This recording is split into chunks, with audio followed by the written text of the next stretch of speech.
So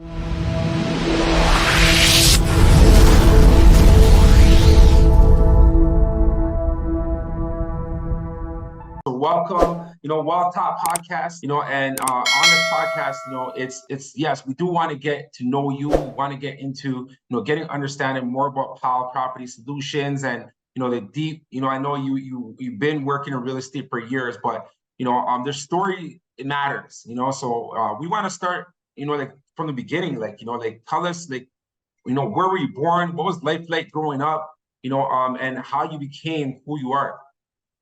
Yeah, actually, it's cool. So, I mean, going back to the very, very beginning, well, I was born in Canada, but at a young age, we moved to Hungary in Europe, funny enough. And my grandfather actually started a business out there. He's a tool and die maker. That was one thing that I always wanted to be growing up, was a tool and die maker. And part of my trajectory in high school and even like going to college was to be in tool and die. So kind of a twist of fate, but I'll get into that. So anyway, we spent up until I think grade one in Hungary. Then I moved back to Canada with our family and continued on here. And very lucky with the family that I was planted with. I got a great mom and a great dad and a very close, extended family as well. So I'm very grateful. I got two brothers as well, and younger year squabbles, but we're all very close now, which is great. So anyway, back to kind of the career trajectory is when I started applying myself towards more of the trade side. I was working at the shop that my uncle had here in Canada. So my grandfather started a shop in Hungary. He eventually retired and sold that and was very successful. My uncle started a shop here in Vaughtler, just north of the 400, sorry. And I was working there. I was 14 years old. I got a job at my uncle's shop. And so I was working I was working nothing compared to what I feel like my uncle was working at the time, but it gave me an appreciation for just how much time away from family these guys would have to sacrifice. And I wasn't sure if that was kind of the life I wanted to live. So I was looking for something that was still in my realm of enjoyment or things that excited me, however, could allow me to be a little bit more flexible with my time or with things that I was doing. So eventually I actually I had a cousin-in-law who had a mechanics shop, and I used to go to his place and fix my car because he had like the hoists and things like that. He was getting into real estate. And so he had just bought a duplex or something like that. And so he's telling me all about it. He's like, "You got to read this book." So he gave me Rich Dad Poor Dad to read, and I just like inhaled it. And then like a couple weeks later, I went back to give him this book back, and he had like two more for me. So I was just like in this super excited point of like, oh my Lord, I think I found what I could be really excited about. Because I've always liked to do stuff around the house. I always enjoyed projects and stuff like that my dad would do growing up. So so it was kind of a natural place to be. And when I got into college, I was going for manufacturing engineering, and it was going to be kind of an offset of tool and die. So I had some post-secondary education alongside an eventual tool and die apprenticeship. At my first day in college, there was two of us in the class, and the dean of the college, it was at Sheridan in Brampton, came up and he's like, "Yeah, so we've actually canceled this program because there's only two attendees. And so you guys have a choice between mechanical engineering, electromechanical engineering, or mechanical drafting. And we'll just place you in those. You don't have to requalify or anything like that." So it's kind of a bummer, to be honest with you, because the course sounded really cool, but I ended up choosing mechanical engineering, and I finished that diploma, and I actually went on to Lakehead University and actually got my mechanical engineering degree from Lakehead. And after that, I went directly into project management, which through Acon Industrial. So they're based out of Cambridge, and we did large wastewater treatment plants, solar farms, big gas projects. So you often see different factions of Acon kind of around. Like they do a lot of the highway works on the 407, the 401, that kind of thing. But I worked for the industrial component, or the industrial faction. And while I was working there, we did our first job in Hamilton, and that's where I actually ended up buying my first house while I was with Acon. So I bought it and I was living in it, and then I was fixing up the basement while living in it so I could add another bedroom, another bathroom, and eventually I rented out all the bedrooms, and I was living in my own house for free, not just free. I was like making like $500 or $600 a month while living in my own house. Okay. So I was like, okay, this is pretty sweet. But you know, I didn't have a huge cash reserve. I had saved every penny to get the down payment together, and I put it towards it. And then every paycheck would go towards like building material and stuff. So I was having to be really, really, frugal and diligent on how I saved my money. And from there, I then ended up buying another property in Kitchener, and I went through an actual legal duplexing process. And so that was a pretty learning intensive experience, while at the same time stressful, because you don't know sometimes what you don't know, but you're going through, like I did my own drawings, I did my own my own permits with electrical and plumbing and everything. And you don't have to be a licensed person when you're working on your own house, your principal residence, which actually now allowed me to learn a lot, because my first my first electrical inspection, I think I had like 30 plus deficiencies on my list. It was like a 3-page document of all the deficiencies. But you kind of learn, you're like, okay, well, this is now I kind of get it, and I've learned how to do it. So then, now when I'm doing these bigger projects, I can speak with the electricians very confidently. I can speak with the plumbers, and I know exactly what they're talking about, and I can even help troubleshoot issues and figure out what the best mode is going to be moving forward. So that's what kind of sprung things off. And meanwhile, I'm still working at Acon full time, but then did a flip with 2 colleagues at Acon, and it was another good learning experience. Terrible result. We made money, but it was like pitiful how much we made. But we spent all summer working on this project, and after that, I did my own flip just by myself, and I actually made more money in that flip than I made in a whole year's salary at Acon. Catalyst to really springboarding from the corporate world into entrepreneurship and self-employment. Now, I did do that with a bit of a bridge through commission sales. So I got my real estate license while I was at Acon. I just would study on evenings and weekends, and finally wrote the exams on the weekends. And then I got my license, and I actually joined a team here in Hamilton that was largely investor based. So they would, our team leader was an investor himself, and so was I. So there was a lot of synergies there. And so I learned how to list properties, and I learned how to sell. And that was a very important kind of learning trajectory for me, I think, is learning how to present and sell and close on listing deals and sell properties. So that was that. And eventually from that team, I actually met my wife. Her and I got married, and then we decided to start our own little team. And now we have a couple of different businesses that are kind of floating around, and we've accumulated, I think, 83 doors Nice. across Hamilton, Niagara, the Welland, St. Catharines, Brantford, kind of on the west end. We own an apartment building in New Brunswick as well. We just sold 2 flips in Columbus, Ohio. So we're experienced in a lot of different facets, and we're just getting warmed up. Seems like it. Yeah, that was a serious introduction, man. You just fast forwarded all the way through, but I'm gonna go back because you talked about Rich Dad Poor Dad, right? And you said that your friend, introduced this book to you, you read it, right? And I guess you loved it, and then he gave you more books. First off, you're a good guy because you returned books. I lent out a bunch of books. I have no idea where they are. Man. I'm with you 100%. But I like when buying you those. when you read Rich Dad Poor Dad, though, what was it in that book that made you stand out? Because you're saying that was kind of like the seed, right? So what was it that made you say, okay, I want more, I want more? Wasn't so much I want more. It was more so like the light bulb going off. There's this part in the book, and now it's been a while since I read that book. I should probably get a refresher. But there's a part in the book where him and his buddy Mike, I guess, they're in that pays them like a nickel or something, or a dime, I forget what it is. And they go and they ask for a raise.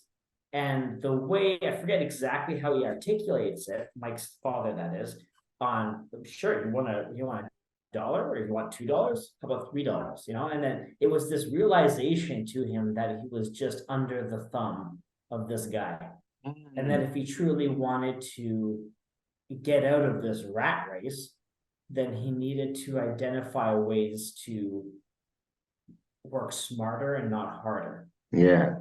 And I think that to me, and I wish I could explain that in more detail. Mhm. I would distinctly remember that part in the book being like, okay, so that's how the system works. Mhm. That's like, I think that's a, you know, a lot of people credit Rich Dad Poor Dad as being this book that really moved them into that next kind of phase of their life journey of entrepreneurship. I find it part of it is that whole idea of like, this system operates one way, and Yeah. we're taught to operate the system this way. Mhm. And the second you breach over to the other side, you're like, oh my Lord, this is actually how things work in the background. It Mhm. just, your kind of mind's a little blown, and you're just like, okay, so now I'm gonna do everything differently in how I, you know, save money and what I do to where I spend my money and how do I invest and what are the conversations I'm having and who do I associate with and who do I hang out with more. You know, it's people who understand this side versus the other. You know, it's like, and then you surround yourself with people who are having the same conversations, the same discussions, and Mhm. you know, it's unfortunate that, you know, that prominent saying is that the rich get richer and the poor get poorer. It's something I wish wasn't always the case. However, it's because of these realizations, and then it's because like attracts like, that one group tends to prosper by pulling each other up, and the other, they're like crabs in a bucket.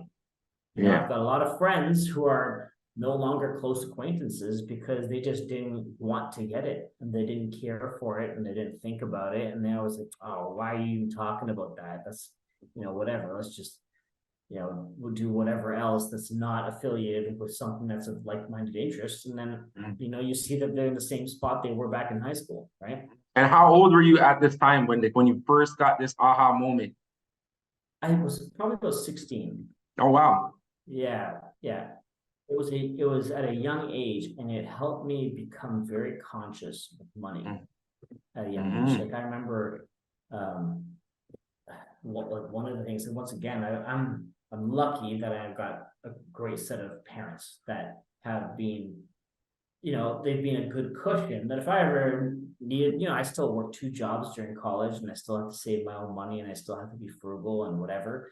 But if there was ever a point in my life that I thought I would fall on my face, I was confident that someone was back there that would watch out for me, which was a very comforting thing. And I acknowledge that not everybody has that. But one thing that I worked out with my parents, I remember I had OSAP because I borrowed money to go to university, and it was a trade-off. They also supported me on that role too. I'm not taking full credit by any means, right? But when the money that I borrowed, I remember when it was time to start paying OSAP, it was like an 8% interest or something like that. It was ridiculous. And so I talked to my parents, and I was like, you guys have a line of credit that's a secured line of credit. You guys aren't using it. And that secured line of credit was like at like 3%. So can you guys just take my OSAP, pay my OSAP off 100%, and I'll pay off your line of credit, which is, you know, saving me 5% interest. Unbeknownst to me is that if you paid your OSAP off also granted you like a bursary of some sort if you paid it off in a certain time frame. Okay. So they actually wrote me a check for $4,000 OSAP. Wow. Yeah, it was wicked. It was like Christmas. It was I remember the day distinctly, and my parents were like, "What is this? Like witchcraft?" It was, and then like in a matter of 6 months, I paid my parents off completely. And they're like, holy smokes. Like I had a whole spreadsheet and I was like sending them payments whenever I could. And I got that debt relinquished so quick. And then I kept that pace going to like store money into like a housing fund. And when I bought my first property, like we're talking Hamilton Mountain. So how old were you at that time? You bought your first property? 22, maybe 23. Okay. Yeah. But I also bought it $186,000. Yeah. On the Hamilton Mountain. But once again, my mind was so geared, and I had studied and envisioned and put this into place for so long that it wasn't a matter of if, it was just when. So I remember being super nervous buying that first place, and I was like, Jesus, I'm making the biggest mistake in my life. And I still own that property. And it's Oh, you still own it? Nice. Oh yeah. Good stuff. Like probably like 650,000 right now. And Wow. yeah, cash flows. I've got very little debt on it. I haven't really done too much to choke it up. And so yeah, it's been great. And you said that property, when you moved in, you were renting out other rooms in that place. So Yeah, you so were I was living there, renting out house to, hacking pretty much, right? for sure. I was living there, and there were other young professionals. They're actually like started off with a couple guys I knew who like, were working jobs in the area and they needed a place to stay. So it was funny. Acon at the time was paying a living out allowance, is what they call it, LOA. And I think it was like $807 a week. Oh, And what wow. that would do is that would cover your hotel and it would cover like relative food and expenses if you were living abroad. Hamilton wasn't like that. If it was like in an hour drive, then you were just expected to drive there and back because that's where the job is. You go where the job is, right? But in places like Belleville, I remember having to go to do solar farm work out there. Belleville, Brooks Falls, Smith Falls, that kind of place. And these guys would take the living allowance and they would stay in hotels every single night, and they would eat at like Jack Astor's every single night. And I remember thinking to myself, not just you feel like kind of crap after eating out all the time too. I don't know if you've ever been on the road like that, but I remember I would go online and I would find a place that was renting a room. And in these places, you get a room for a month for like $250. So I'd rent a room for a month on a month-to-month basis, $250. And my first week's living allowance would pay for the majority of that. And then I'd have my own little kitchenette, I'd have my own fridge, I'd have my own like thing I could store food wherever I needed to. And you're only there to like sleep. So it's not like you're hosting people when you're in Belleville, on the job site. So I managed to bank a lot of cash that way. And it was very beneficial. So wow. So like I like how because what you're saying right now, it brings me back to the book, to the Rich Dad Poor Dad book, because I know that's one of Robert Kiyosaki's main principles is, you have to kind of, create deals, create opportunities, right? And from you looking at it from the perspective of, okay, I'm getting money here. I want to get real estate. This is extra money. So let me put that aside because I have this bigger goal. But then, like you said, some of the people you're working with, they were thinking only for the day. And then they're like, oh, wow, we got all this money. Let's go splurge. Let's buy all this stuff so we have a great time right now. And you're thinking about the future, right? Yeah. So it seems like you're a future planner. Would I say that you're always forecasting the future? 1,000%. Go 1,000%. Sometimes to my deeper in own that. detriment. Go deeper into that. Well, I've always been somebody that tries to look 3 steps ahead. And it actually came from my grandfather would always put that into my head. I remember as a young kid, if I remember making a mistake with my grandpa. We're sitting there and we're working on something together, and I messed up doing something. I don't know, and I said sorry. I'm like sorry. And my Oppo was like, he's a big guy, someone I really really looked up to. I still do actually. But he said, "Don't say sorry. You're not sorry. You just didn't think. You need to think. You need to think constantly. Put in my brain. You need to think ahead. Think ahead. Learn from other people's mistakes. Watch other people." Especially in tool and die, you'd sit there and you see a tool maker and he'd be, I was like less than what a first year apprentice was. I was like a 14, 15-year-old kid.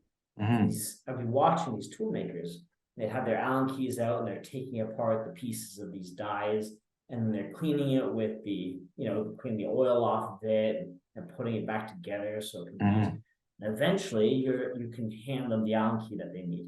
And eventually you could hand them the rags, or eventually you're taking the piece and cleaning it for them. And eventually they're letting you take the pieces apart. And eventually you get so quick and people love working with you because you're thinking and you're making their job easier. It's like that mechanic under the car when he puts his hand out and he says, wrench, you know what wrench to give him. Yeah. It's actually something you can learn.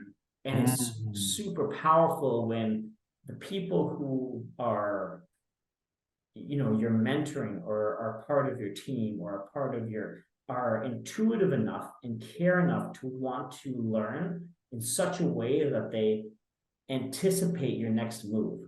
And I feel like in life, I've always treated that as like a bit of a chess game because it has been such a huge benefit to me in my trajectory growing up. It's been huge in terms of how people like working with me on a team. I find that, and I would like any job that I've ever had and I've left, I know I could go back and I could work there again starting tomorrow. Yeah. Right. Because it's just you're become this team player that knows how to, you kind of know the system, you know the rules, and you know how to move and shake, and you adhere to the personalities of the people that you're working with. You make their lives easier and better, and then that's how opportunities come. So that was a big thing for me, is just anticipating future steps. And that's why I'm trying to teach my boys that too now, is that Nice. to think and how to think about when you see another person score a goal, like what did they do? How did they move? You know, what was different between that you know, that goal and or that win that you just had versus the loss that you had last week? Like to think about these things and replay them. Very powerful stuff.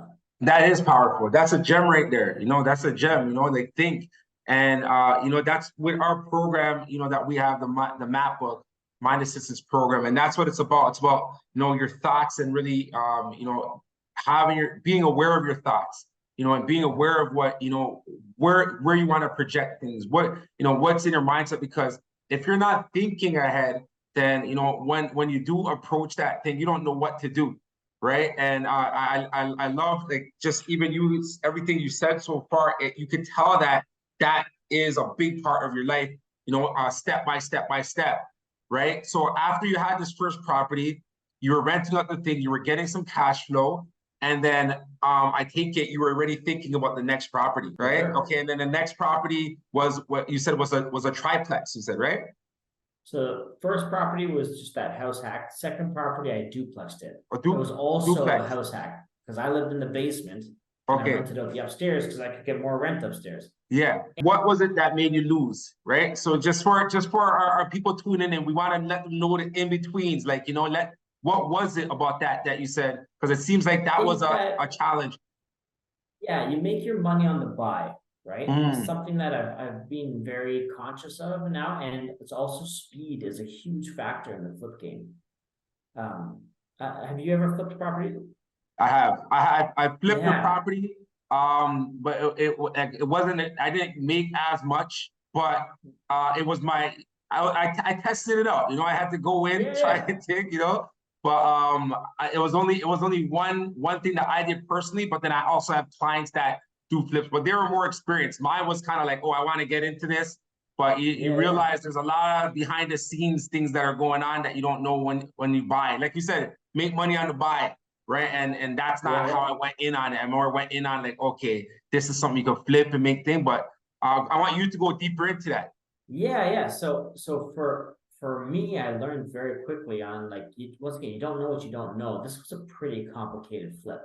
But we took this not town, it was an end unit semi. Well, sorry, it was just a semi. It's only one end unit semi. But anyway, we dormered out the attic space and created this nice vaulted ceiling area. And in hindsight, it was probably overkill. We over renovated it. And once again, a lot of the work that we were poised to do on this place was us. So like I remember working at Acon, being up at 7, drive at that time I was in Toronto, working close by the airport. Go there, drive, like be there for 8, work until 5, get in my car, make it through traffic to Dundas, start working by 6:30, and you're there till midnight. And then you drive back to Kitchener from Dundas. And then you sleep, and then you wake up and you do that. And that was like a whole freaking summer. And then weekends. And then eventually you're burnt out. You're not really performing at all in any capacity. You're just kind of a zombie working your way through. And then you start to become a little resentful, and it's easy to turn on each other. And I'm super grateful. The 2 guys I was working with, we still have a good relationship. And I love those guys. I truly do. But it's just like, it was a lot of work for like, not a lot of juice, you know, a lot of squeeze for not a lot of juice. By the end of it, we had spent the whole summer working on this place, and we netted like just over $250. Wow. Like, totally.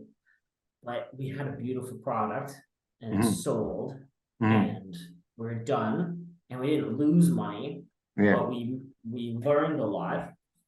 And it was with that knowledge that I could then go and jump to the next property, which really netted those massive gains for me. Okay. So the stuff that you learned from that first incident, I guess even till now, those things that you realized. And you said time was one of the factors, and you said, I guess mainly the time, right? The time that it took to go through and get it completed. And then when you sold it, you didn't really get much return. And you think it's because of the time spent, or because you over renovated, you spent too much on the renovations? A lot of factors. Time factor, the efficiency factor. When you're burnt out, you're not really thinking, you're making mistakes. You obviously have to. You're just not. Anyway, there's a You're lot. kind of rushing through it. Yeah, but I will say this. So the lady that we ended up selling it to, I'm still in touch with her. Okay. And every Christmas she calls me just to tell me how much she calls it her little cottage. Okay. It's in Dundas. And she actually has her property up Dundas Christmas tour. So if anybody here ever goes to the Dundas property Christmas tour and you go through Hat Street, her property is probably for sale. And she always keeps like some of my business cards there because everyone always asks who did the work, and she always calls to express gratitude. And I love and appreciate that about it. And so that in itself makes the property worthwhile because obviously she's super happy with the product that she has. But at the end of the day, I look back, I'm like, man, if I would have known what I know now, then my wealth would look a lot different. I would be. So what are some things that you would have done differently? Well, once again, not knowing what you don't know is very challenging, and experience breeds confidence, and failing and picking yourself up after failing is what leads to like that growth. So those things you can't discount it. But if I close my eyes and snap back, I would be borrowing money and leveraging my time more effectively.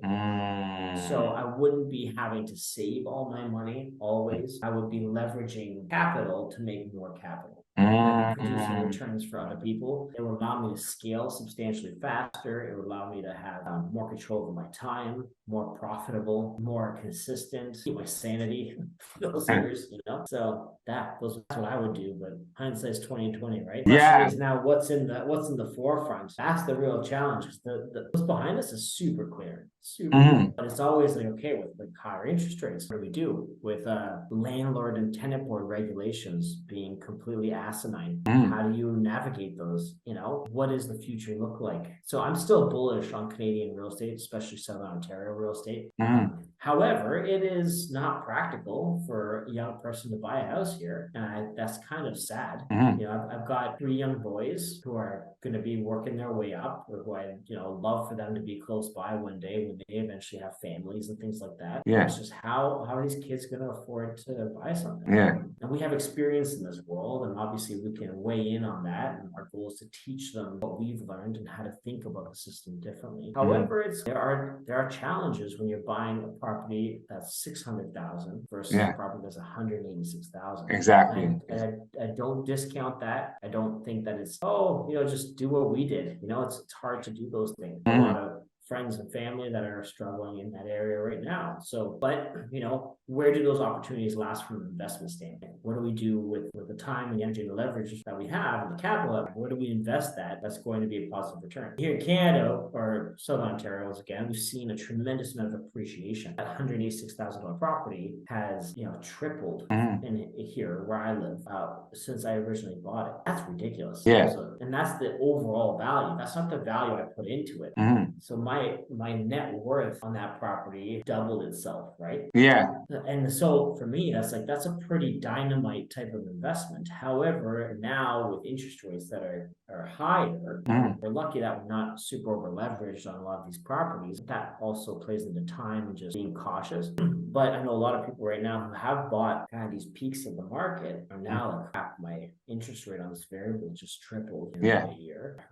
So Yeah, I got some clients that are offloading some properties and stuff right now. So right now, how would we make money on the buy, right? Like in the climate that we have right now, what kind of properties do you look for? Because you said you have 86 doors. 80 something. I'm gonna add some more, man. You get it some more just Yeah. but you know, like in this time right now, you know, for someone who wants to get to that point, like what tips would you give? Like how are they gonna position themselves so that you know they are making money on the buy, or even in general, so that they know that okay, this is a good move to make. Good question. I think right now is I'm gonna pay you $1 a day for working on your goals.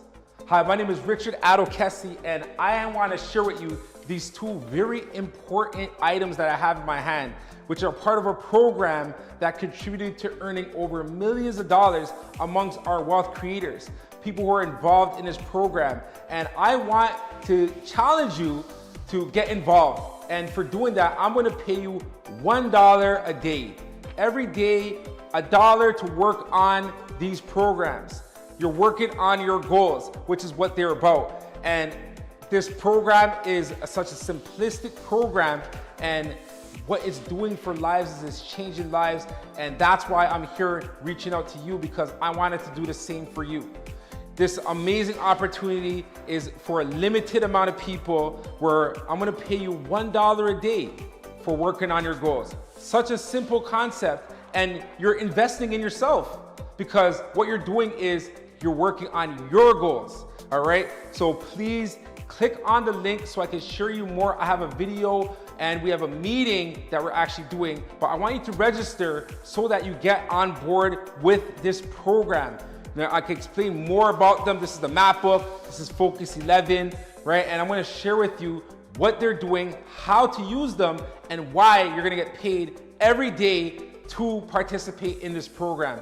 So make sure you register now, click on the link, and I can see you on the inside so I can give you the full scope of what's going on. It's an amazing opportunity where you're gonna work on your goals and earn $1 a day. I'll see you on the inside, and I'm excited to share more with you. Get paid $1 per day working on your goals. Register for more information. if I was an investor and I was looking to buy something, I would not wait. I would buy now. Do not wait. Yes, interest rates kind of suck right now, but you make your money when you buy. So run those interest rates as they are. And if you can find a way to make it work, if you have to house hack it, if you have to convert it into a duplex, triplex, whatever the case may be, now is not a bad time to buy. There's one of my favorite quotes of all time is Warren Buffett's quote is that the stock market is the only store that people run out of when there's a sale. And it's super true. Yeah. Right now, there's a sale on real estate. We might not see it because when you look at listings, it's still listed at $749.9, but it's been listed for 95 days. And that person may be that same person in the peak market who's like, well, if I don't get $799, I'm not going to sell. Or it might be somebody like, shit, I need to sell this place because I can't afford the payments. Yeah. And if push came to shove, it takes $7. So that's my bottom line. And I'm not a proponent for shotgunning the market. You know, we just go and take 20 properties and offer them all 150,000 less. I don't think that's a smart or intelligent play. But I do think that the more listings that you have on the market, what happens is that you have one property that's like, screw it, I gotta sell. That $799 property takes us $700, and now they've set a new benchmark. And that new benchmark is everyone has to kind of pull themselves down to that area. Yeah. Now, because that is what people are being like, well, that one sold for that. It's just an inverse market where, you know, you sell a property for 900 and everything's selling for 8. Everyone's like, I want 9 too, because that guy sold for 9, you know? Now it's just that the buyers are in the driver's seat, not the sellers. So even I was looking at the wrap stats today, and last week it was like across, you know, the real estate board in Hamilton, Burlington, there was, I don't know, 600 new listings that came up, but only 200 sold. But you know, the more listings, if the rate of listings versus sales starts to increase, the gap starts to widen and widen and widen, and you have a lot more inventory. What do you think as a buyer is going to happen when interest rates come down? Like one wild guess. Yeah, it's a feeding frenzy. Now's the time. Their grandmother is going to want to buy a house. They think that, oh my God, this is the best time. Interest rates are low, and nobody thinks that buy now so that when interest rates do come down, you've just padded equity into your property. And if you really hate that property, you just bought it and you made it, wait till interest rates come down, you sell it, you make an extra $100,000, and then you buy what you really want. And I when know that is, you actually invest in the US, right? And investing in Ohio, it's something that, I know that you have a good interest in. And, when I guess that you're making money on the buy over there, right? Because I know in the US, a lot of people from here are actually going there and looking at opportunities. So can you expand on that some more? Yeah. So for me, the moving to the US was part of a diversification strategy. Now, we have a lot of holdings here in Southern Ontario. We've done very well here in Southern Ontario, but we're not seeing cash flow like we did 5-6 years ago. So, there's a certain point where you've created this appreciation mass, but you can't eat equity. Lovely numbers looking at our properties, even now with more of a depressed state, but the cash flow is kind of moderate at best. And you're just like, hey, well, is this really the right strategy here? It's like, no chance that you're cash flowing at a duplex. Just won't happen here in him, right? Let alone someplace like Brampton. Like, no way, it's not gonna happen. So are you triplexing, are you fourplexing? Is that illegal? Are you having to put in like an illegal basement suite to make the thing coast along, right? Or then how do you get into the higher multi-unit buildings? We have 2 apartment buildings. And those apartment buildings, the cash flow is sensational. However, the cost to acquire them is crazy. And the 2 that we bought had some pretty massive problems with them. Like, one of them had some pretty severe structural damage. The other one was like a crackhead infested building. And so it's turning like a D building slowly into like a B to A class building. Okay. That takes a tremendous amount of capital infusion, a ton of effort. Each one's taken like 2 years to convert. And yes, you get this big influx of money back. And then you have this cash flowing property, which is sensational. But it takes a lot of time to do that. So the question comes down to like, okay, if that's what the plan is, that's what we're looking to do, then how do we do that better? How do we do that more? How do we do that in a place that's maybe a little bit practical, right? Because here in Ontario, for mid to low rise building, 8-unit buildings, you're getting some for like $250, $300 a door, which is that's crazy. So our 8-unit here in Hamilton, appraised at what, 2.4, right? That's $300 a door. And who knows if it would sell for that? I don't think so, but that's what the appraisal came in at. And we're happy with it. So the cash flows beautifully, but even then it's like, you're only getting loans up to like 65% loan to value in those evaluations. So the banks are silly. They're not going to choke it right up either. But so that's our next play, is going to the US and flipping these 2 properties as being more of a proof of concept, just to apply the systems and the strategies that we've created here locally, keep that diligently within a foreign market. And now that we've done that and we've kind of set things in sequence, I've never seen these properties. I've never met the contractor. I've never met the agent, never met the wholesaler. This was all done virtually. So from acquisition to disposition, all the way through behind a computer screen. So you're not going to look at the property? That's the whole point. Okay, so that's interesting. So you're doing acquisition, everything just from looking at pictures? What about due diligence? You do video walkthroughs with contractors. Okay. Sure. So, like I've video conferenced a lot. We have the technology here, right? So like WhatsApp and Facebook Messenger and that kind of stuff is awesome. So for example, I'll have a wholesaler contact that I know well, and he'll be on the other thing. I'll be like, can you show me the foundation? Like any signs that anything's going on here?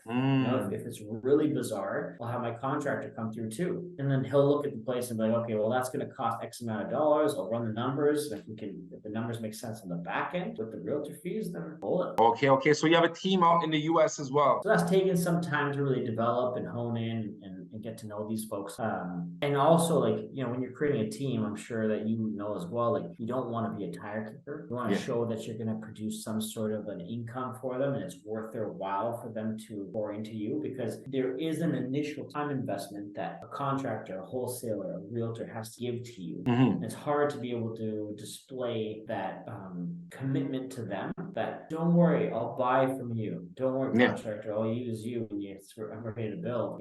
It's those are important considerations, because these people otherwise like, man, I've shown you like 5 properties. Like, what's going on here? Like, I would do, So I'm glad I had enough experience here to be able to speak confidently, and then when the time came, pull the trigger. Okay. And I know when you were talking about the risks and benefits of private lending, right? Because right now I know that's something that is really big, especially even with multifamily, right? And you're doing a lot of multifamily, and most people are looking for the funding. They're looking for, some people have a good deal, but they don't have capital raised, for them to get the property. So, what are the risks and benefits of private lending, and what are the strategies to get a private lender, involved in a property? Well, good question. I think private lending in itself, there has to be a large credibility component of that. I know some people that just lend for the interest rates that are given, and I would caution people, because there's, especially now with interest rates on a conventional side being as high as they are, it means that private lenders are able to ask a little bit more as well to make it worth a while. The issue with that is that 15% return sounds sexy, but 15% can't be drawn. You can't draw blood from a stone if that stone's not producing anything. You gotta be careful that as a private lender, the person that you're dealing with isn't just like a sexy salesperson behind the screen. And they actually have some credibility, and they actually have a proof of like how many other clients that they've helped and how successful they've been. But at the same time, then you have to look at the asset itself. So our private lenders typically get a breakdown of like what their loan to value is, right? What is their risk? They understand it. We work with private lenders from like my personal sphere, as well as we work with private lenders through brokers. And typically on those situations, the brokers do the due diligence and they break it down for them. So we've been lucky to the point where we can raise capital fairly quickly because of the reputation we have. Like, we're never late on a payment, let alone being delinquent. So it doesn't matter what the case is. Like, we've managed to create a pact around those people that will throw money at us at any given time. But I know that there's people right now lending seconds on people that can't afford their first. There's all kinds of these things, and it's, oh yeah, I'm going to get into second mortgages in a depressed real estate market, that if you then don't get your money, the first bank is going to sell it, and you're going to get maybe table scraps. You just got to be careful, because you can lose a lot of money. And especially when right now GIC is paying out like 5% or 6%, something ridiculous. I mean, you might be just better off that way. However, on the flip side is that if you know that the property is being bought well, you know that there's equity there, you know that you've got a cushion, and if you know that the investor you're dealing with isn't completely out to lunch and is protecting your money as much as they are their asset, then there's a lot to be said about that. Go meet the person, go see who they are, go look at the property, go get a feel for it and see if this is something that you're actually interested in, and then protect yourself. Okay, that's good. I know you also said that you guys do joint ventures, right? So you help partners create generational wealth through innovative investment strategies. So I want you to expand on that, elaborate more on that. Yeah, we've made boatloads of money for joint venture partners and ourselves.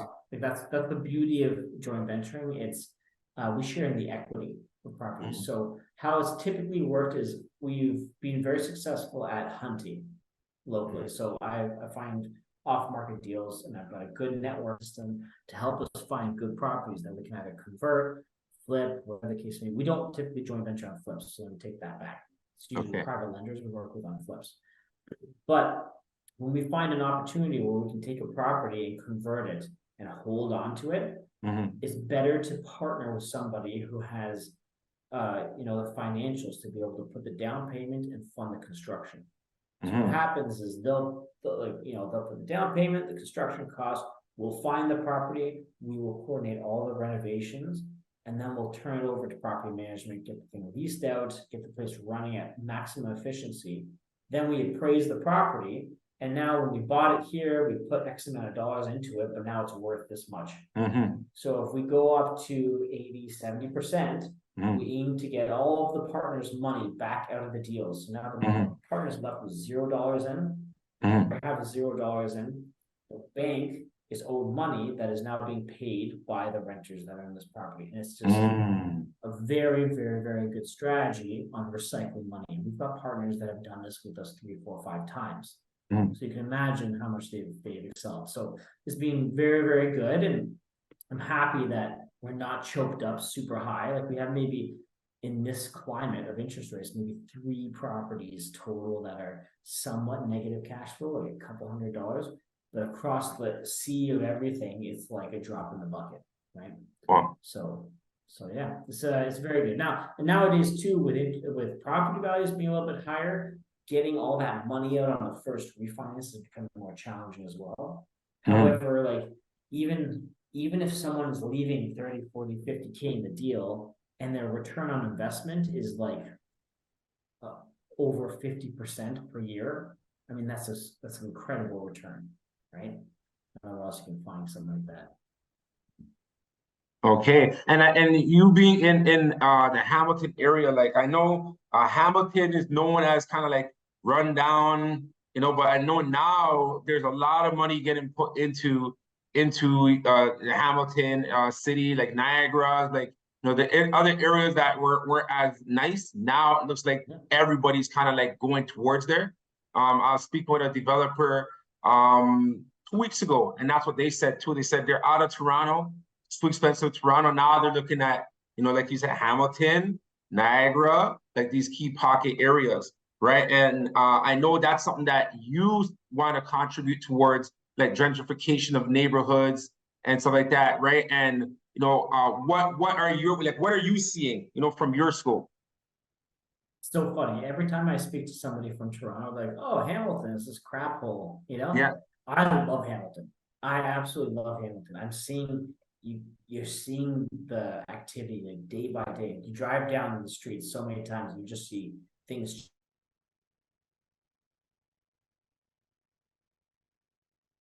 Toronto's also like, I just don't understand what else you can do with Toronto at this point. I'm sure there's lots you can do, but from the price points and the creativity, the element that you can add to it, there's only so far that you can go as maybe a smaller investor before you go into like you're competing against these big players.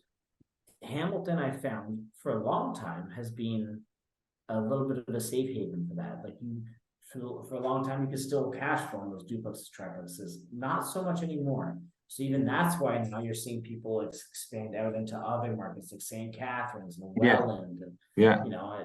people that are buying like Timmins and stuff, which I don't think I would do, but it's not me.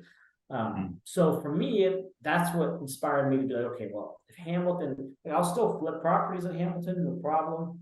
Buy bigger multis here if the opportunities arise.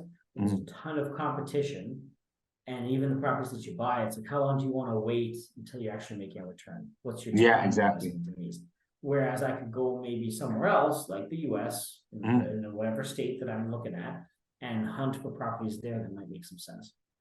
So in the US, the requirements, like are there like do you have to get like specific licenses? Do you have to register like a business out there? Like in terms of getting funding out there, like are there requirements? Like it's not like you just go there right now, anyone can go and just buy in the US, right? Like there must be like some certain procedure so that you could start investing out there. Yeah, so we are incorporated in Ohio State. Okay. And I have like an ITIN number, which is an independent tax identification number. Yeah. Whatever. Anyway, it's like a social security number for people who aren't citizens. And then I have an employment insurance number. So I've got all these things I'm registered with the IRA. Total tax. Anyway, IRS, is it? IRA, I think basically the Irish. Yeah. Whatever. Anyway, I'm drawing a blank, right? But you get my IRS. I believe the IRS you're talking about. yeah. Yeah, thank you. But so and then I'm incorporated in Ohio State, so I have an LP structure that allows me to operate in the US, and then I can also funnel money back into Canada should I see fit without getting double taxed on it. And so those are kind of important. This tax season is going to be a big learning curve in regards to that, because it's like, okay, so what do we do? How do we do it? And how does it look? Right? Yeah. Because we haven't gone through that just yet because it's been so new.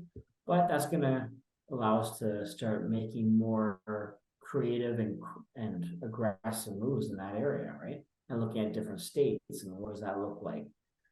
The US is like the Wild West, man. When it comes to real estate, it's wicked. It is awesome. It's like everything you've ever dreamed that you would want to do here, and you're not allowed to do, you can do there, and you're good. Oh yeah, that's what I heard, man. The U.S. is a corporation, man. They just want to make money. Whatever way they can make money, they're down for it. It's a service-oriented business. They believe in capitalism, which I fully agree with. I think it's the best way to help people.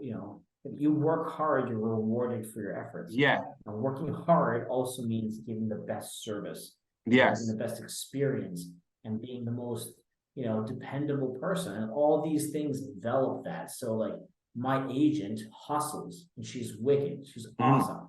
And I would refer her to anybody because I know how hard she works for me. And because of that, I'm going to refer her and I'm going to give her my business. That contractor, like he would go above and beyond. And I find that that's kind of this difference here. I think that they're here, like everybody needs a contractor, always. So there's so much work. There, it's not the same. Like they got to fight for their food. Yeah. There's a lot of contractors, right? Yeah. But they don't seem to be these like this appreciation spike didn't hit as bad in the US as it did, let's say, in Southern Ontario. It's here, exactly. So the numbers are still really good. I actually just had a family members, like my wife's family, they're from Ohio. So it's interesting that that's an area of your interest. And they see in our house, right? And it's about 3,000 square feet. We got it for like 1.29. Right. And now in the area, it's going from like 1.7, 1.8. They're like, oh, you come back to where we are, and for 1.7, you're gonna like a warehouse, you know? Yeah. And it's like the Whereabouts difference. in Ohio are they? Pardon? Whereabouts in Ohio are they? Shoot, I know it's not like Cleveland. I forgot where it is. I forgot where it is, but I'm not sure. But all I know is that they said she was showing me properties for like 500,000, and they're bigger than my house, you know. And I'm like, it's not even those that are the crazy ones. You go to like Cleveland, some of the areas in Cleveland. I've got properties sent to me, $15,000 for a 2,000 square foot home. Wow. Now that property needs like 100 grand worth of work. And once you put 100K into it, it's only worth 80. And so you're like, this is ass backwards, right? Yeah. But it's crazy that you can find like a massive house in these different areas, and it's great from one street to the other. Here, it's like you're dealing with areas, like subdivisions and whatever, you know. But there, it's like from one area to the next. It's like, oh, that's East Cleveland, don't go there. But you know, just across the highway, it's like $350,000 per house. So, So right now, because you're saying you're doing a lot of these acquisitions from Canada, and so how are you really like navigating area? Is it through your team that's out there? They're kind of like the realtors telling you, okay, here you want to buy here, you don't want to buy here, or something like that? Because like you said, it's so different. Not so much on the real estate side. I would ask for comps from my realtor, but in terms of actually like finding them, I've got like people in my network now who are wholesalers who bring opportunities, and I can ask questions or whatever, and I can validate what they say through either contractors or realtors, vice versa. If I need to get a home inspection, I always have that chance. With wholesaling, you don't really have those opportunities because it's a quick game. You gotta like, be in and out. You gotta just buy it as is, where it is, cash on the table. But when you're on market, you obviously have a little bit more flexibility, right? So it's just that I spent a lot of time on the front end building a good network and a good power team around me. And I learned as much as I could about the area, and I built confidence by just saying, you know what, let's go for it. You know? Yeah. And have you acquired anything as of yet, like in there, or you're still like doing the due diligence phase right now? Yeah. We bought 2 properties and we actually sold both of them. Oh wow. Okay, so they're flips. We bought 2 properties and we just flipped them. And I think one netted 20 and the other was 25K. So we're about 45K total for 2 properties we've never seen. It's not bad. Wow. Yeah. So right now, what you're doing right now, are you also looking for partners for that, or it's more just in-house that you're doing those? Yeah, for sure. So we're from the flipping standpoint, it's typically using private lending. Okay. You're not doing like a joint venture on a flip. It just doesn't make sense.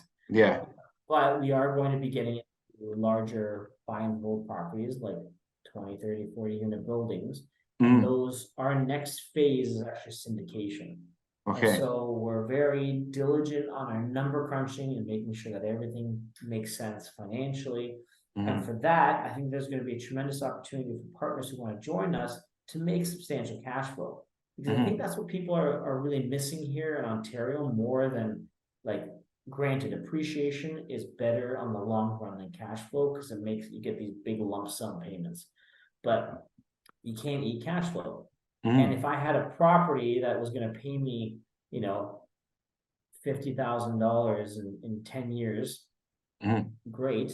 But if I have one that's going to pay me $5,000 every year for the next 10 years, I mean, that's really great, right? Yeah. Because I can kind of have my cake and eat it too in both regards. I'm going to still perform on the mortgage as it's paying down. There is still appreciation even in these lower markets, like in the US, where it's, you know, it's not as crazy as it has been here in Southern Ontario for the last few years, but the cash flow out there, like you can still cash flow on single family properties in some of these places, you know, in Ohio. So that's been very attractive to us. So mind you, I don't want to get in the game of buying like 100 single family homes. I'd rather buy 100 unit property. And that's the next graduating level of where we're going. And that's going to require us to be more prepared when it comes to presenting what these opportunities look like. And so it's very exciting. We're actually working with a team out in the US right now on how to do this, how to syndicate properly, so that when these opportunities do come and we've vetted them and we're ready for it, that other people have the opportunity to contribute and make this cash flow month after month with us. And will you only be work with accredited investors, or you know it's open to, you know, pretty much it's opened up where you're gonna really qualify the investors, right? Unfortunately, we have to qualify people, right? I think, you know, there's pretty strict rules around that. But we'll talk to just about anybody in terms of, you know, what they're looking for. If there's any other way that we can help them, we're all about that. As I said, we've got multiple businesses here in Hamilton. We have a property management business. We have a real estate transactional business. So there's lots of stuff that we can help people with. And then even in Ohio, we've got the right people that we can point people in the right direction in the event that our investments that we bring to the table aren't the right fit. Okay. Yeah, you gave a lot of good info, but before we fully sign out, I want you to, you know, just give some insights, you know, because it's clear that you're well experienced in, you know, in the field of investing. I know you said property management, you know, like, you know, if you don't mind just giving a clear insight for someone that's, you know, tuning into this, and, you know, they've seen your journey, they've seen you go from 1 door to 83 doors.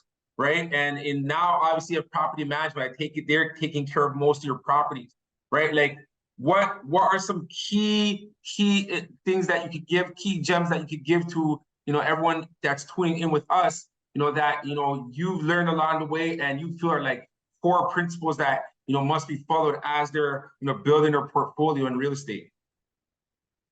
You want 4 principles? No. Will you tell me how many? I'm just saying what key principles they have. Take action obviously is probably the key one. You probably hear that a lot on this show too. Like, you know, it's the action takers that get rewarded. Surround yourself with people that are going to lift you up, not pull you down. And for a lot of us, that is our own family, right? So, you know, my parents, I love them, they're fantastic, but my mother's very conservative with her money, and there was, you know, grew up hiding money under a pillow kind of thing, and she thought that the smartest investment was keeping it in the savings account in the bank. It's hard to combat those things, right? When those people don't know the system, they don't understand the system. So you know, surround yourself with, your network is your net worth, and there's nothing truer than that. There is truly nothing truer than that.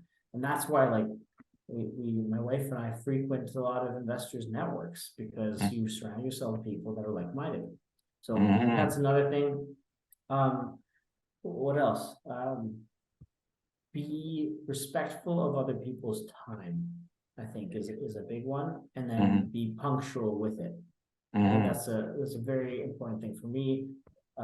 5 minutes early is on time. You know, for me also, it's like if someone is going to give me their time, whether it's from a mentorship standpoint or whether it's from learning something, then I'm going to find some way to give back.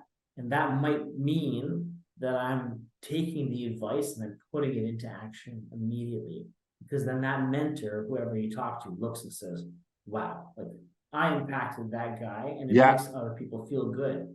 You know? So just be respectful, because I had so many times I get phone calls through our Pal Purpose Solutions line. It's like, you know, some young person, God bless their hearts, they're like, yeah, I'm ready. I've got like 20 grand. And I'm just like, I'm going to quit my job tomorrow because I'm ready. It's like, well, just hold up for a second. And Yeah. like, I love the ambition, but how about you just like slow down and take it the first step at a time? Like, how many investors network groups have you gone to? Like, who have you met?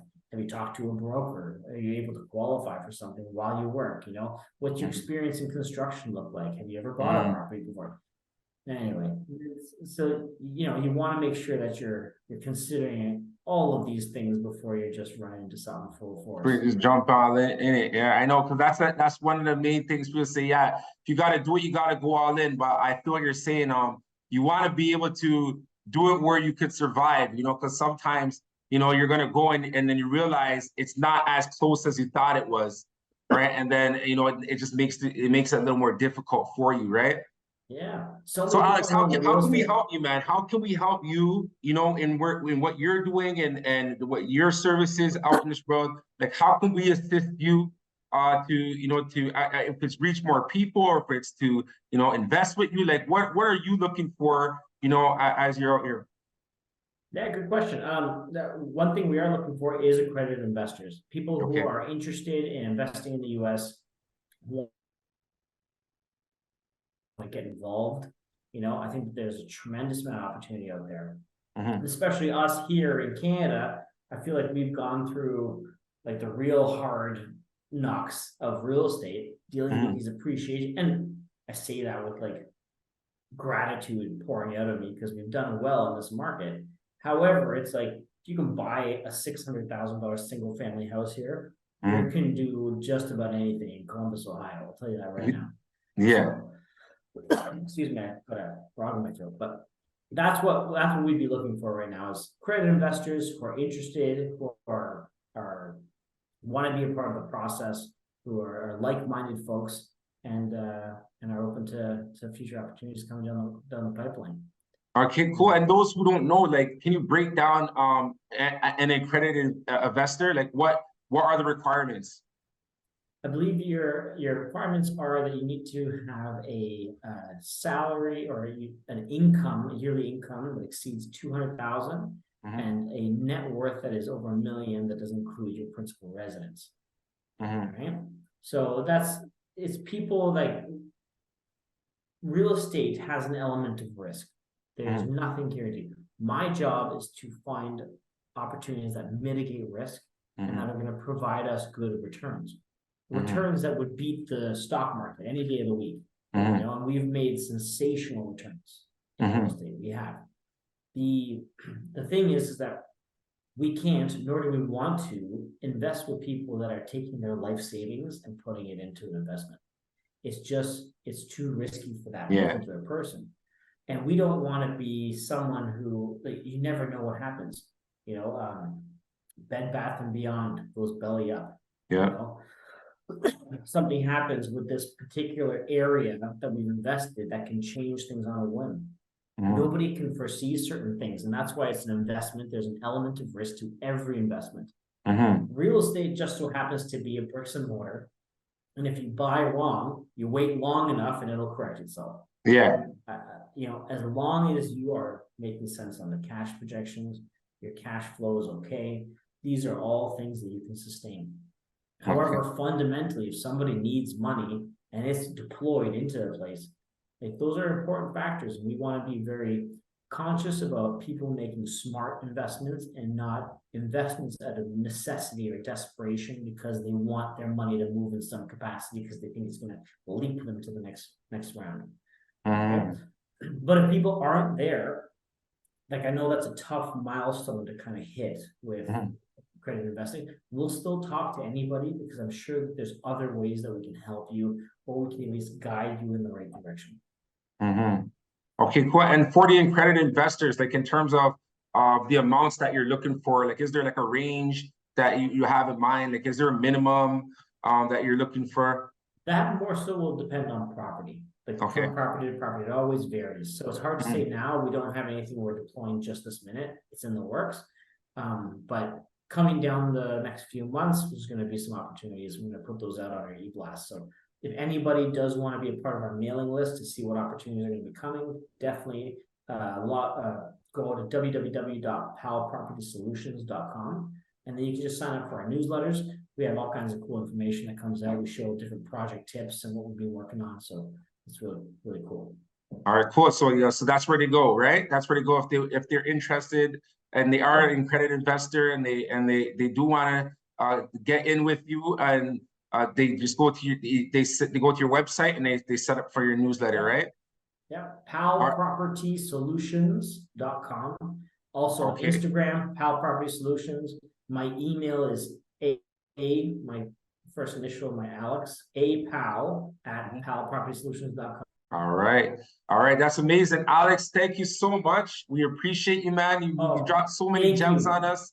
And thank you for giving us all your tags as well. We're going to make sure we put those out there. And that's what it's about, you know, like us connecting and us pretty much getting our reach out to more people, because, you know, it's all about everybody winning, right? And, you know, everyone has their experience that they carry around with them.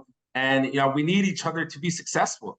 You know, just like you were saying initially, being around the right people really matters. And, you know, with this platform, that's what we want to do. Like, we know the people who are tuning in, you know, are people who are interested in investing and interested in real estate, interested in other investments. But, you know, just from even comments and emails that we get, you know, there's people who are just getting in. You know, there's people who are experienced, they have more information, but there's people that they want to know, okay, what's the next step? And some people that have they are accredited, but they don't even realize that they're, and they don't even realize what's out there. So, you know, we thank you for your time. You know, I'm putting out there all your contacts and links, and then yeah, we'll have another session in person as well. You know, so we can really go and expand on everything. You can let us know, you know, how the US is going, and you probably gone through a tax year. You can let us know more about that and everything like that, because it's all about the knowledge, like you said, like your grandpa said. We got to think, right? For sure. Thank you so much for having me. Honestly, it's a pleasure to get to know you better and chat with you. And I think you got a great platform here, and I wish you nothing but all the success. Yes, thank you so much. Thank you so much. I'm gonna come out to Hamilton, meet you in person, though, for real, because that's what I'm about, man. I'm really about building relationships. So you'll see me soon, live in the flesh. That was good, man. I look forward to it. All right, Alex. Thank you, man. God bless. Appreciate you.